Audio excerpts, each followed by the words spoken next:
যে মানবতা বিরোধী অপরাধগুলো সংগঠিত হয়েছে সেই অপরাধের যিনি প্রধান আসামি অর্থাৎ অপরাধের নিউক্লিয়াস শেখ হাসিনা, তার মামলার তারিখটা নির্ধারিত ছিল এবং দ্বিতীয় মামলাটিতে বাংলাদেশের মন্ত্রিপরিষদের যে সমস্ত সিনিয়র সদস্য,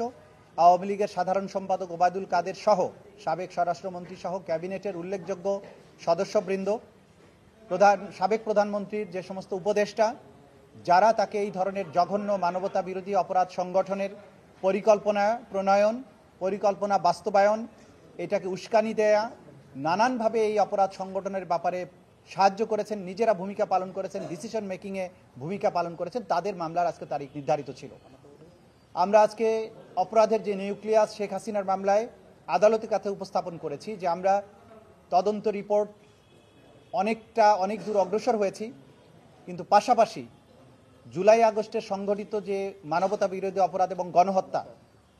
এর বাইরেও গত 16 বছর ধরে সিস্টেম্যাটিক্যালি বাংলাদেশের হাজার হাজার মানুষকে শেখ হাসিনার নির্দেশে এবং তার পরিকল্পনায় গোপন কারাগারে নিষ্ঠুরতম পন্থায় বছরের পর বছর আটক রেখে তাদেরকে নির্যাতন, হত্যা করা এবং তাদের লাশকে সিমেন্টের বস্তার সাথে বেঁধে বিভিন্ন নদীতে ফেলে দিয়ে নিশ্চিহ্ন করে দেওয়ার যে অপরাধগুলো সংঘটিত হয়েছে, সেই ব্যাপারে সরকার কর্তৃক গঠিত যে গুমের কমিশন, একজন মাননীয় বিচারপতির নেতৃত্বে গঠিত যে কমিশন, সেই কমিশনের অগ্রবর্তী প্রতিবেদন যেটা রাষ্ট্রের কাছে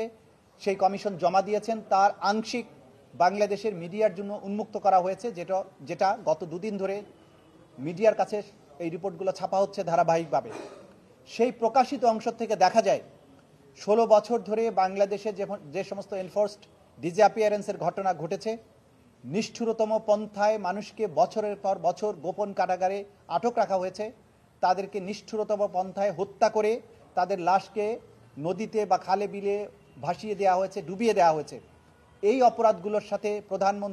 তদানীন্তন প্রধানমন্ত্রী এবং অপরাধের নিউক্লিয়াস শেখ হাসিনা সরাসরি সম্পৃক্ত ছিলেন মর্মে সেই কমিশন তাদের মতামত ব্যক্ত করেছেন।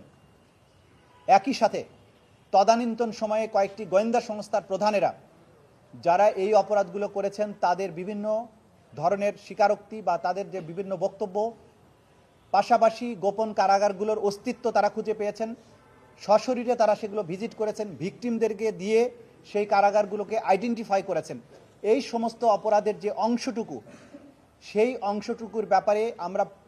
তদন্ত কমিশনের রিপোর্টের মাধ্যমে যে তথ্য প্রমাণাদি পেয়েছি, সেগুলোর ব্যাপারেও ট্রাইব্যুনাল এই অপরাধগুলোকে তাদের তদন্তের জন্য আমলে গ্রহণ করছে এবং এই ব্যাপারেও আমরা রিপোর্ট প্রদান করব। একই সাথে শেখ হাসিনার বিরুদ্ধে গণহত্যা এবং গুম সংক্রান্ত যে অপরাধ, সেগুলোকে মিলিয়ে তদন্ত রিপোর্ট দাখিল করতে হবে। সেই ব্যাপারে আমরা সময় চেয়েছি, আদালত 2 মাস সময় দিয়েছেন।